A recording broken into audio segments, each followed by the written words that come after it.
Welcome back, everyone, to Common Sense Choices, and I'm Linda Toupin. Well, believe it or not, we're at episode 29, and we're just a week or so away from our 1 year anniversary. Can you believe it? We're going to have a special anniversary episode next week. But first and foremost, I want to thank each and every one of you who have been part of this big adventure that I went on last year.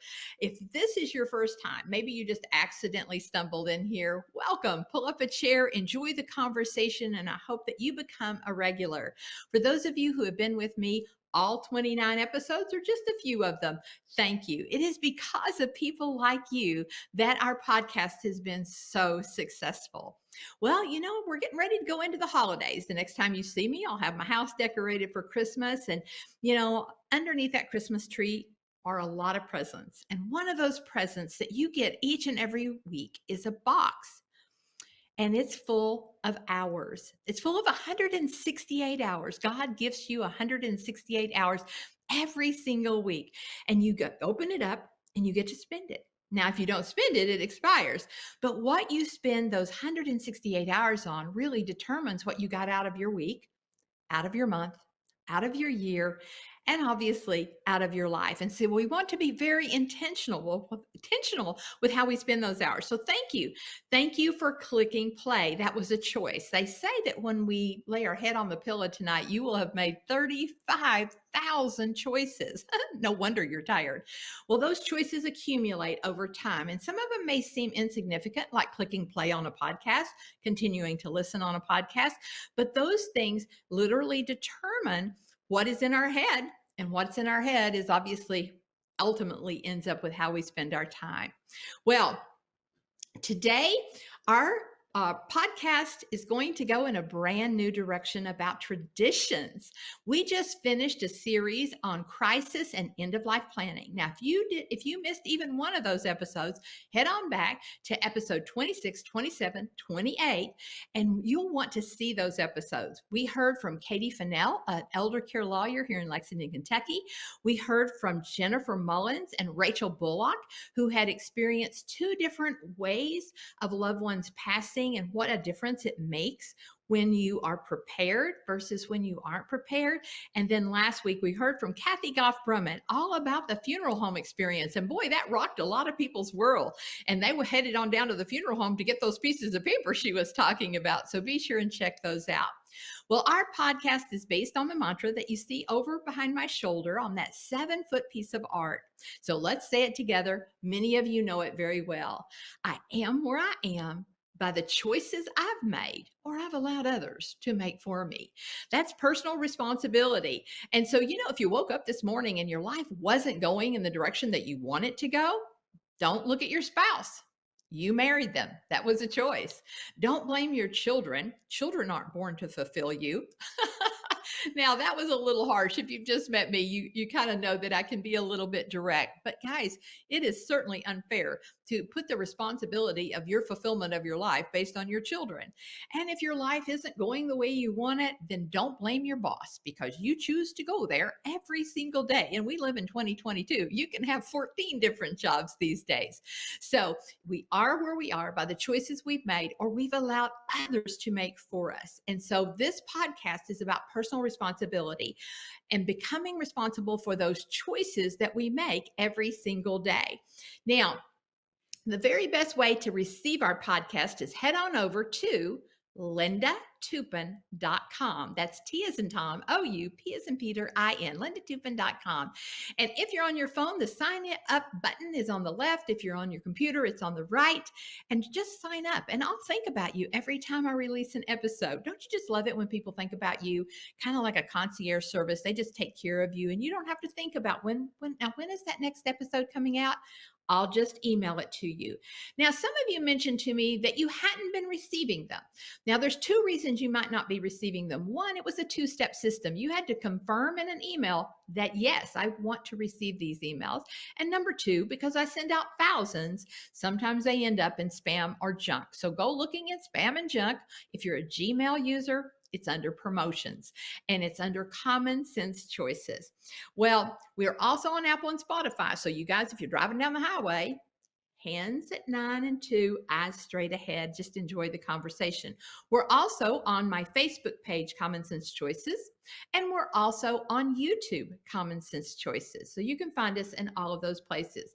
Now be sure and comment and share. When you comment and share, your name goes into a drawing for something special from my store. So I have a winner to announce from our episode with Jennifer Mullins and Rachel Bullock. So drum roll, please. The winner is Lisa Bennett. Lisa shared that episode with her friends on Facebook. Congratulations, Lisa. You'll receive something from lindatoupin.com. Speaking of my store, let's talk about what's in my store right now. I'm so excited because we're getting ready for Christmas. Over there's a button that says stuff I didn't know I needed. Don't you just love it when you go in a store and you end up with all this stuff that you didn't know you needed? Well, that's what will happen over at Common Sense Choices. And I have lots of big announcements. The first one is I have 5 items over there under $20 just in time for the holidays.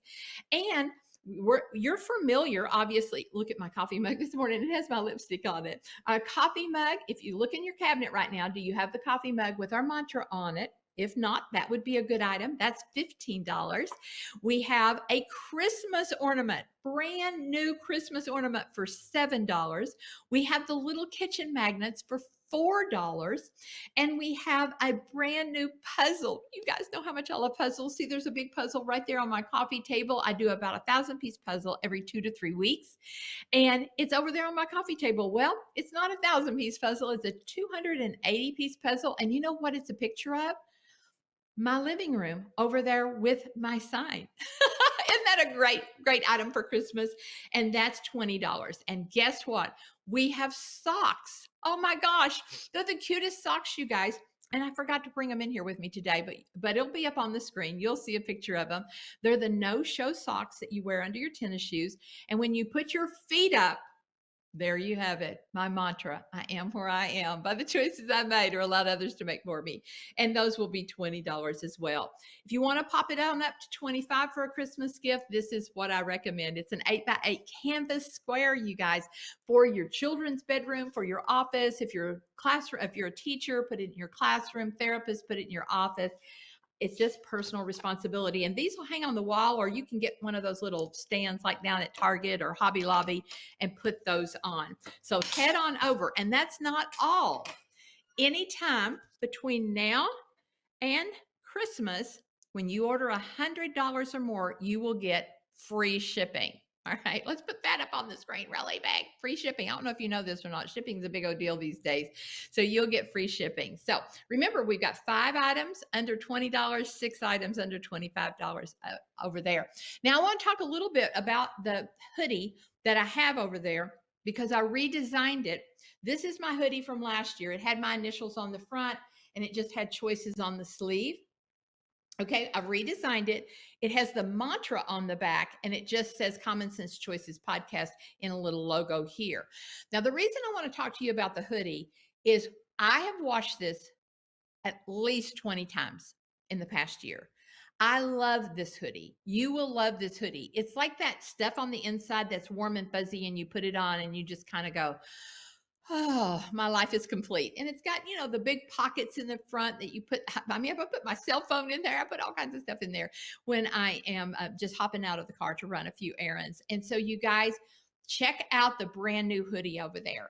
And you know what? It's Christmas. Buy yourself one. Isn't that cool? Isn't that cool? All right. Well, are we ready for our guest speaker today? I'm so excited for you to meet this woman. There's a lot of people on Facebook, and then there's your favorite people on Facebook. And she has always been one of my favorite follows because she does something so unique. And she may not think it's unique, but when you compare it to everybody else, it is unique. She preserves traditions in her family. She tells stories about her heritage, her lineage, and everybody wants to know from whence they came. Would you not agree? Like if I came to your house and you had a family album on your coffee table and you had a bunch of magazines, which one would I open? The family album. People want to know from whence they came. They love those kind of stories. And Priscilla does a beautiful job of telling those stories about her family. And so I can't wait for you to meet her and get her suggestions of how you can make family traditions um, even more prominent in your family. So let's learn about her. First of all, Priscilla McPheeters was born and raised on a dairy farm. Imagine that. Soul sisters from a different mama. Anyway, was born on a dairy farm in western Kansas and currently lives in Lawrence, Kansas. She and her husband Jeff have three adult sons, Isaac, Paul, and Benjamin, and they have three beautiful, that would be capitalized, grandchildren. She worked as a registered nurse for 5 years and then later went on to be a motivational speaker, traveling extensively and presenting topics including stress management. After having her first child, she transitioned to Mary Kay Cosmetics to be a work from home mom and has been a director with that company for over 30 years. She and her husband live in the country and she relaxes by taking walks in the woods with their dog Laddie and swinging on their rope swing. She plays the guitar and sings in a folk band. Don't you just love her? You already love her and you haven't even met her. She plays the guitar and sings in a folk band with her sister, her niece, and her childhood friend. She loves poetry, old literature, and enjoys animals, especially dogs and horses. She deeply values being raised in a Christian home and loves gathering people together to strengthen and encourage hearts and build strong and lasting relationships with others. Please welcome to our Common Sense Choices podcast, all the way from Lawrence, Kansas, Priscilla McPheeters. Well, Good good morning, morning. everyone. Good morning, Linda. It is so good to be with you. I've been looking Oh, forward to this for well, days. Thank you so much for Priscilla, the thank invitation. you. Oh, thank you so much. And I see that guitar over there in the corner, girl. Oh, I know it. That's my 12-string guitar, and I love it. So how many guitars do you have? I only have two guitars. One's a Okay. 6-string, one's a 12-string, and so yeah, that I started playing the guitar when I was 8 years old. My sister was 13, and she taught me how to play a few chords, and she's been my role model all these years. And so how long have you had this folk band together? I found that very fascinating. And I've seen your post on your Facebook. Uh-huh. Well, we call it Forever Young Folk Revival. There's an old Bob Dylan / Joan Baez song called Forever Young from the 60s. It's a wonderful song, really a benediction or a prayer on staying forever young in terms of your heart and your attitude and your character. And we just thought that would be really great because my sister's 73 and our other friend's 72 and Lindsay's 30 and I'm 30 through, as Mary Kay would say. She'd say you're either plenty nine or you're 30 through. So I it's like we do it for joy. We do it to lift people's hearts and spirits, and we play folk songs and some very old folk songs, and it's a lot of fun. Oh my gosh. Well, we're already all in love with you. And of course, I've been in love with you for a long time and just really admired everything that you do. And you just have a very unique way, Priscilla, of presenting your family's stories out on social media for the world to see. And it inspired me. I mean, it definitely inspired me to really capture more of those stories and begin to tell them. I don't know if you know this or not, my followers do. My mom, whose name is Joy Deaton Chestnut on Facebook, Joy, Joy Deaton, Deaton, Chestnut without the middle T. She made a Facebook page for herself this year, and all she does, and it's all on a table at her house, she's kept diaries for 60 some years. So she'll pick out a different entry from a different year and post about that along with pictures and various things that she's collected over the years. And it's right there with you, Priscilla, in preserving the stories of ordinary lives that made an extraordinary difference, which is what you've done. So let's just talk, first of all, just about why traditions are so important to you, because obviously you value them highly, and I think most people want to value or want to have traditions. Maybe they've Mhm. been role model, maybe they haven't, but I think everybody wants it. So let's just start there. Well, before I do that, I want to thank you so much for creating a platform of um, not ranting and raving and complaining, but giving people tools to deal with personal issues, but also societal issues. I cannot tell you how often I've quoted you. I know that I'm mirroring a lot of people's sentiments here. And just thank you for that, for being faithful. You're what I call a 4-8 thinker. Tommy Newberry wrote this wonderful book called The 4-8 Principle on what to dwell on, what is good, what is lovely, what is excellent, what is praiseworthy. Think on these things. And that is something that you are so gifted in, and you've always been that way. But this platform that you have is giving us tools. And I love your guest speakers. I also wanted to thank you in a big way for something that you did that you didn't even know about. I have a dear friend named Julie Olchin, who's with the Lord now. And Julie Olchin was met by Eileen Huffman, who's also with the Lord. Some of you might even know that name. But I recruited Eileen Huffman into Mary Kay. She was building her business, and she met a woman named Julie Olchin. And Julie came for a facial after 3 or 4 needed to cancel, and finally made it there. And on the way out, Eileen, who was very intimidated by Julie, because Julie was a corporate woman, very beautiful and successful and poised, she handed her this. And she said, Julie, this is a wonderful CD. It was actually a tape in those days.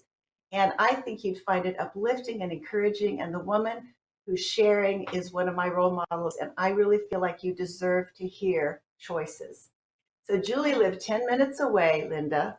This is 45 minutes long, and she drove all around town before she got home to finish this tape. Oh my word. And when she got home, she called Eileen. And to Eileen's shock, she said, I love choices. I want more choices. And I'll tell you why someday, but I want to become a Mary Kay consultant. Literally that day, it was your inspiration. And to take the story a little bit further, Julie, Eileen did not know, had severe health problems. She and her husband had adopted a little girl. And over the course of a few years, she became a director very quickly and earned a car. But then she was on dialysis for 3 years because her kidneys had failed. And by God's grace, I turned out to be a perfect match. And so Julie and I got to share our kidneys together. She lived another 10 years, Linda, after that transplant. And Julie has often said, even at her funeral, she had written things in her journal and her Bible saying, thank you, God, for choices. And had you not been faithful, Linda, to put this together, this amazing life lessons, then Julie she wouldn't have met me, you see. So the Lord works in mysterious ways. And I don't think you've ever known that all these years. She was able to raise her beautiful little girl to adulthood. She had 10 amazing new years. And so thank you for that, because you didn't have any idea, did you? No, I did not. I did not. That's amazing. And I've always wanted to share that with you and with the world. So there we go. Well, my goal, my prayer today is to be able to just strengthen and encourage one another with the value of traditions. And I want to just clarify that there are some traditions that are not necessarily healthy or good. An example would be a fraternity that uses hazing as a tradition. And so, of course, we know the difference between traditions that are helpful and some that are not.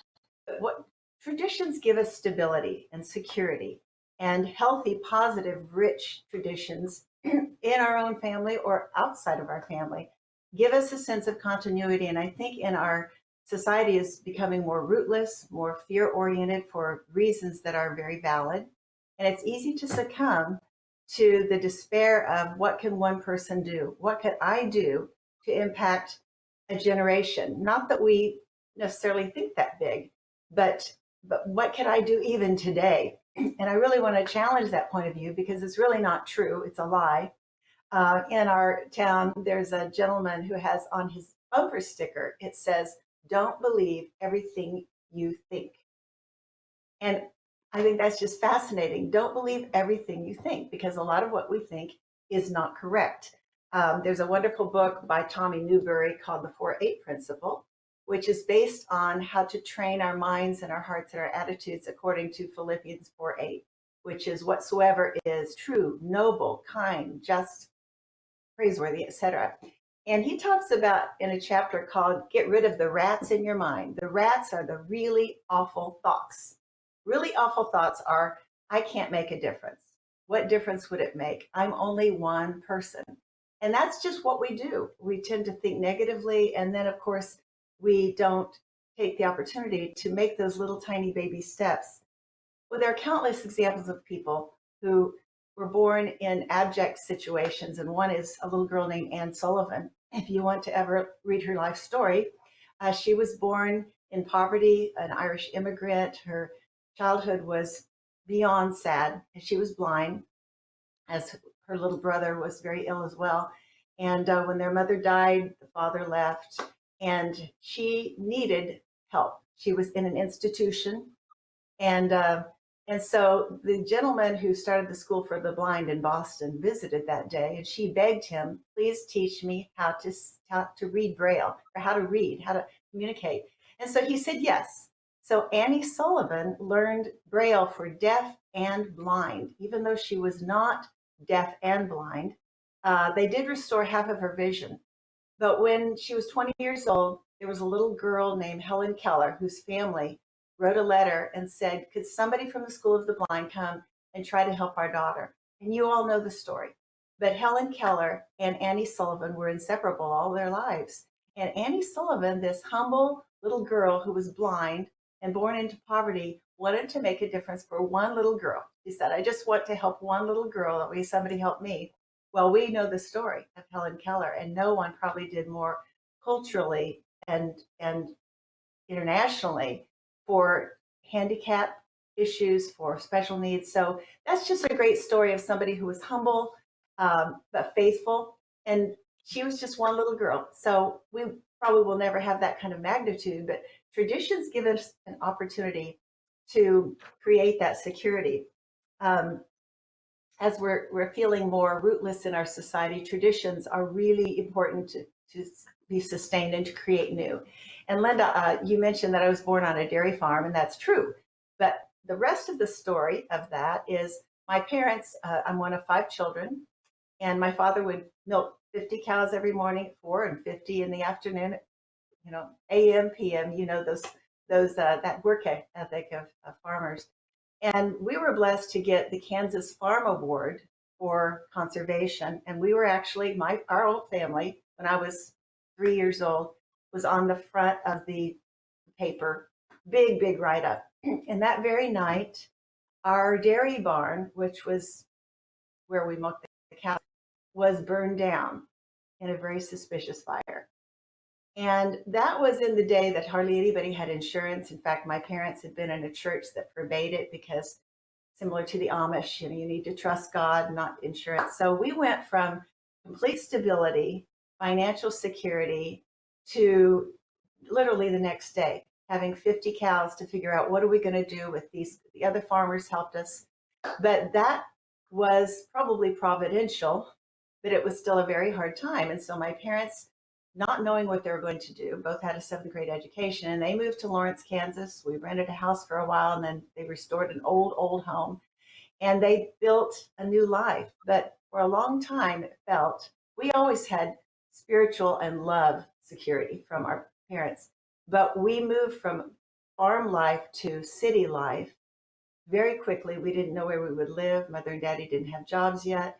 And so they, by God's grace, our lives have all been wonderful. But that first year or two was very different for us 5 children, trying to find our way, because my mother had to go to work and my father had 3 jobs and was going to college. You can imagine the difference in farm life. And I just appreciate, I've been thinking back on why did I feel like I had such a happy, secure childhood? Because we, all 5 of us children, would say we had a great childhood. We didn't have much money at times because of that transition. But there are 2 things that really came out to me the other day. My mother, no matter the turmoil, every night we would pray the Lord's Prayer. We would literally kneel, us little tiny kids would kneel on the floor and we would pray the Lord's Prayer together. And then she'd tuck us into whatever bed we were in. The boys slept in one bed and my sister and I slept in another. But as a 3, 4, 5, 6-year-old, 7-year-old, that is one of the things that I remember so clearly. Now, you could call that a tradition in a sense, because it bound us together. Her modeling was the tradition is we pray, we thank God every night. And then there was a very kind neighbor who had 5 children also. They lived in a cute little house across the road, and they had something called a television. Now, we'd never seen a television, we didn't have TV, but every year they would watch The Wizard of Oz in their home, and they always invited the Garber kids. So she and her husband are there with 10 little kids, and she would serve hot chocolate and marshmallows. And to this day, my siblings talk about, do you remember the tradition of watching The Wizard of Oz with the Aaronsburg family and drinking hot chocolate and feeling so secure? Because they did something for us that they probably have no idea. In fact, I was able to thank her a few years ago. She's now in her 90s, because that's important to a child, you see. And children and adults, we need that, and we long for it. And I think we have to have a little bit of intentionality here. In fact, perhaps a lot of intentionality. Some of the traditions we have started are very, very simple, but they have had generational impact. And I'll just tell you about the first one. So this is our journal, our family's journal. And when I was a little girl, we would go visit my grandparents on their farm. And we went 2 or 3 times a year. They lived pretty far away. And before we left, grandfather would say, "Did you sign the guest book? Did you sign the guest book?" And I would say, "Grandfather, I signed it last year. Do I have to sign it again?" "Oh, yes, honey, please sign it. It just makes us so joyful when you sign it, and we can see, when you were here, etc." So shortly after we married, we bought this guest book. And what's interesting, actually, is the first entry is 1987. 1987. And then we lost it for about 14 years when we moved and built another house, and we found it again. So this actually goes over about 35 to 40 years. But what's fascinating is these young adults, we have college students in often, we have little children often, and the things that they write, sometimes they write letters to Laddie, our dog. Sometimes they draw pictures. This is a young woman who wrote in Chinese and then translated it. And whenever children come, see, they've been trained, and now they're adults, and some of them have started their own tradition. They'll say, "Where's the guest book? I want to see what I wrote last time." And some of them write long notes, poetry, songs, jokes, and some just sign their name. But this has become such a treasure that if our home was burning, I would try to grab it, because I can also see those dear people who we loved 30, 35 years ago. And I can't tell you how impactful this has been. People have gotten used to, "Oh, where's the guest book?" Particularly the young people. And this is what's so interesting to me. We are blessed to be kind of foster grandparents for several children. And one in particular is a family that the children did not have the stability that Jeff and I grew up with. And we often have had them for weekends, etc., from the time they were literally babies. So much turmoil in their life, and we were kind of a safe place. And now it's 10 to 12 years later, and they recently moved to Texas. And one of the first things that their teenager, Trevor, said is, "Mom, we need to buy a guest book, like the McPheeters." And she said, "Why is the guest book so important to you?" And he said, "Because when I was 3 years old, I knew that I was important to the McPheeters, and I didn't feel important. And I can read what I wrote when I was 3 years old." He said, "We need to do that for others." Well, that's become a 2-generational tradition in many of these families.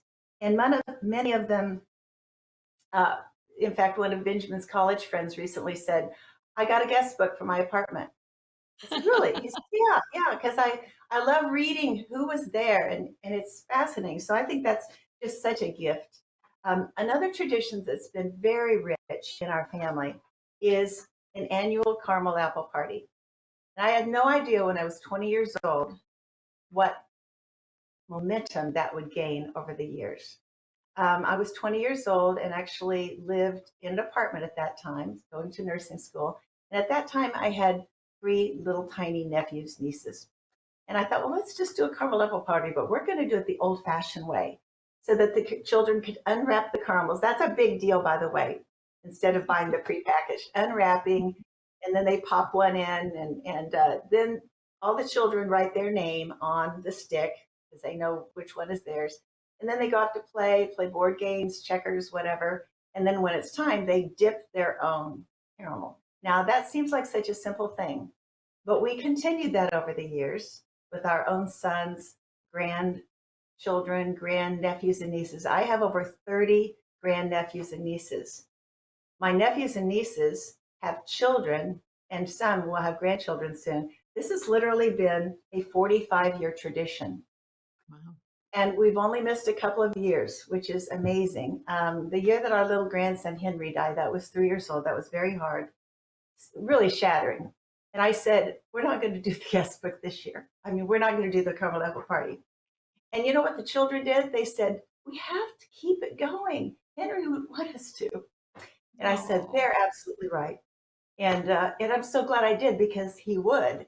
But what I could have done is broken that momentum and taken all that from those children who are now adults. The last caramel apple party, we had 35 people.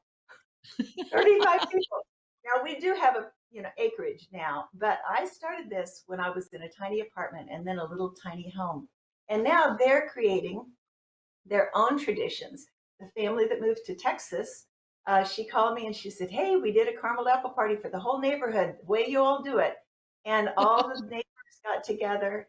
And the joy of it is it's simple, it's old fashioned, it's traditional, it creates a tremendous environment for fellowship and connections. And I had no idea when I started that tradition. I didn't know it would be a tradition. So if we're faithful to whether it's a guest book or caramel apple party or whatever it is that's your thing, it gains a momentum of its own. That I think it's really helpful to be intentional and to know what has really blessed so many children. And it's not just for our family. We have a lot of people and children who have grown up in this, and now they are parents themselves, and they'll say, we want to do the tradition. Now, how do you do it again? What kind of caramels do you put? I'm really kind of stunned that happened because, Linda, we don't know when we plant a seed or God plants a seed or somebody else does, how it will impact so many generations to make them feel more secure. Another thing that was a tradition and still is, I learned the song Puff the Magic Dragon when I was 8 years old. And every single time the children come, they say, let's sing Puff the Magic Dragon. And they all know it. And I've been singing it for 45 years. And now the parents know it and the grandparents know it. And the children, the 5-year-olds will say, okay, let's sing Puff. And they'll all sing it together. And, that gives them a feeling of love, of security. And we can all change lives in a simple way in those respects. I have here a quote that I want to share. This is a picture of me and my first grade teacher, Blanche Replogle. I met her when I was 5 years old after our farm had burned, and she was so vital in my life. And then I had the blessing of taking care of her when she was in her 90s, so all through our life, because she made such a difference for me. And she would let me clean the chalkboards at the end of each week. And I was 5 years old, and she says, Priscilla, will you please sing Puff the Magic Dragon? And by then, I guess I already knew Puff. I would clean the chalkboards, just her and me. And she would talk to me. She was a widow with a little boy. And I cannot tell you what that gave me, that teacher let me clean the chalkboards. I think it's because she knew our family had been through a lot, but we never lost touch. As a nurse, I took her blood pressure. We caroled to her as a family when she was in her nursing home. She died in her 90s. I still have her carrot cake recipe. Because of that tradition of inviting me, just made me feel special because we didn't have quite as much financially as a lot of the other kids. Cleaning the chalkboard is a big deal for a little girl. And then I would be singing at the same time. I don't know, I guess she liked to hear me sing. So this is the quote that Jeff wrote, and I don't think he created it. 100 years from now, it will not matter what kind of house I lived in, how much money I had, or what my clothes were like. But the world may be a little better because I was important in the life of a child. Oh, And that's wow. really, I think, what we want to do is have that generational impact and trust God that He can work through the Annie Sullivans and through the Carmel Apple parties and the Linda Toupin Choices tape, because God has a different plan than we do. We think very small, and I just am so grateful that He has shown me, and I know you've seen this too, Linda, because you're all about roots and wings and tradition. And what blesses us the most is a lot of these families that have been blessed by these traditions do not have stability in their lives. But they, now that they're grown up, they're making different choices. They're making different choices to say, our family's not going to have the drug addiction and the violence. We are going to make different choices. And a lot of that came from the roots and the relationships over the years, from the caramel apple parties and the bonfires and the rope swing or whatever it was. And it can be really simple things, but children know when they matter. And I think that's why these traditions have gained so much momentum, and I pray that they'll continue into the next generation. But I'm going to keep doing those things until I'm with the Lord because I love it. It's a blast. Well, I'd love for our audience in the comment section, if you're watching on YouTube or on Facebook, there is ample space to write your traditions. What are some of the things that you have done? I want the podcast to be a resource that you can go back to.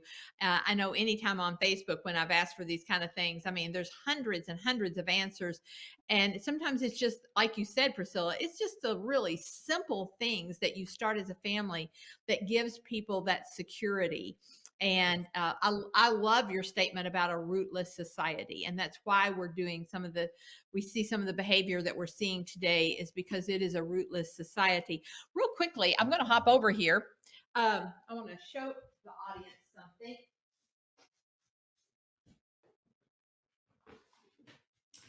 Since we're talking about this, I was telling you about it, Priscilla. Back last fall, I saw an ad on Facebook or Instagram for a company called Storyworth, Oh, yes. Story, and then capital WORTH, Storyworth. And I thought this is perfect for my dad. My dad has a million stories that we all know, but our grandkids won't necessarily know, or great grandkids. And they give you about 100 suggested emails, and then you can edit them to make the emails more appropriate because they're email questions that were sent to my dad every week. He got one question a week. Wow. And my mom is a better writer. So my dad would tell the story and then my mom would type it all up and submit pictures that went with the story. And at the end of the year, you guys, this is we had made. I mean, it is a book about my Yeah. dad full of stories. What is the furthest you've ever traveled? And then there was a story. What is your best advice when it comes to raising children? What are some things children and grandchildren don't know about me? Anyway, and I love it was, I that. want to say it was the whole thing without the book was probably around 60 or $70, and it was a Christmas gift. And then these were, I want to say, $50 or $60 each, but everybody got one. And then my mom is by nature a collector of stories like Priscilla, and collector of pictures, and she's done photo albums for us. That was our Christmas gift probably for 10 years, was new pages to a photo album.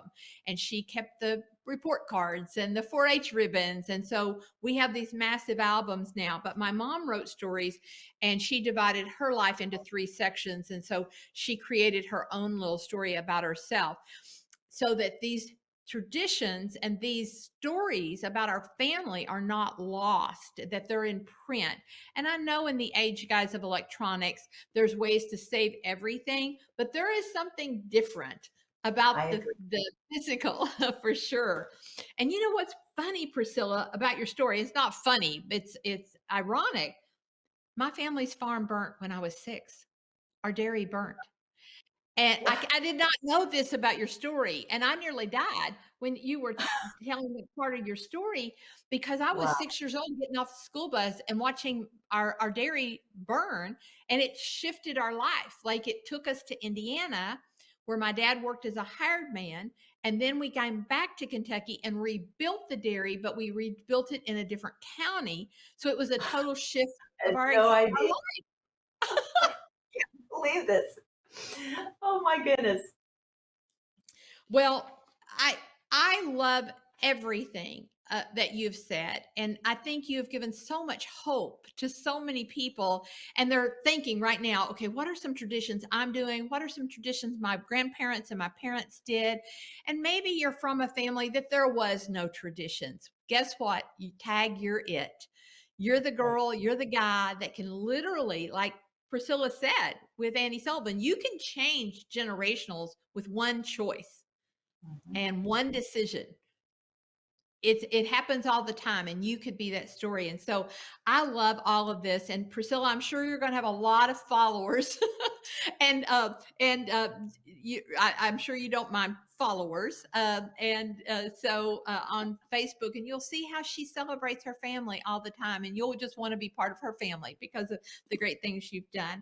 Any last remarks for you, Priscilla, for our folks who are watching and have been so inspired by you? Continue to think according to the 4-8 principle, whatsoever is. And there's so much information that comes at us, not just social media. And I think having those roots, but also the desire to really be discerning, whatsoever is true, noble, good, excellent, praiseworthy, think on these things. And if I really could recommend it, this book gives you tools, and he also has a book called The 40 Days to a Joy-Filled Life, based on the 40 years of wandering in the Old Testament. And it's practical and it's inspirational, but it's so helpful when I get discouraged or I feel like I'm kind of in a funk or in a fog, to have someone who can say, okay, let's talk about what's true. Let's talk about what's real, not according to the world, not according to the people who are ranting and raving. Let's talk about what's really true. And it's a daily, really hourly choice to transform our mind, and to not follow the crowd, to take captive our thoughts. And so Tommy Newberry has just helped me so much to capture my thoughts on, okay, Priscilla, let's check this. What are you listening to something that's not true, or are you listening to truth in God's word? And that's why I love people like Annie Sullivan's story, because she just didn't listen to the people who said, "You're a poor little abused blind girl, and you're gonna not make any difference in the world." And she somehow rejected that as a little tiny girl and as a 20-year-old woman. No, maybe I can make a difference for that one little girl who's lost her hearing and her sight. Maybe just that one. If I can do that, her biography is very inspiring, very much so. Well, two quick things. First of all, the author of the 4-8 principle and also 40 Days of a Joy-Filled Life is Tommy Tom Newberry. Tommy Newberry. Where are Newberry. we? Newberry. And And this explains the principles of why we need to take care of our thoughts and our mind and our heart. And he really gives many good tools, but the devotional is excellent too. I would start with this, though, the 4-8 principle. I've had it for many okay. years, and it's just been such a good tool, and I've shared it with many people. And I open it up 2 or 3 times a week to say, am I Well, and then believing the a great Christmas gift for a lot of people who are watching because they're going to watch this over Thanksgiving. So I think this is the perfect Thanksgiving gift that you've given everyone, and they can order we that on want to avoid Amazon. the rats, the really awful Avoid thoughts. We can snap up like that. So well, oh my goodness. Well, you have just been a bright, shiny light for all of our viewers today and all of our followers. And if you're listening, please comment with your own traditions so that we can share those and get ideas. And I have a feeling this will be one of our most beloved podcasts in the past year, Priscilla. I can't begin to thank you enough. God bless you, friend. God bless you. All right. And you guys, we're going to be closing out our year with our final episode in a couple of weeks in December. And I do this on social media, but I think I'm going to do it on the podcast this year. It's called Linda's Top 10 Things of 2022. So I always focus on the 10 things that made the biggest difference for me this past year. I really got the idea from Amy Kemp a long time ago. She was brilliant about that stuff. And so I started it myself on social media. So that'll be my podcast that brings us into the Christmas holidays. So you guys, thank you so very, very much. Be sure to comment with traditions in your family, and go check out the book by Tommy Newberry, The 4-8 Principle and the 40 Days of a Joy-Filled Life. Thanks you so much, you guys. And one person can make all the difference.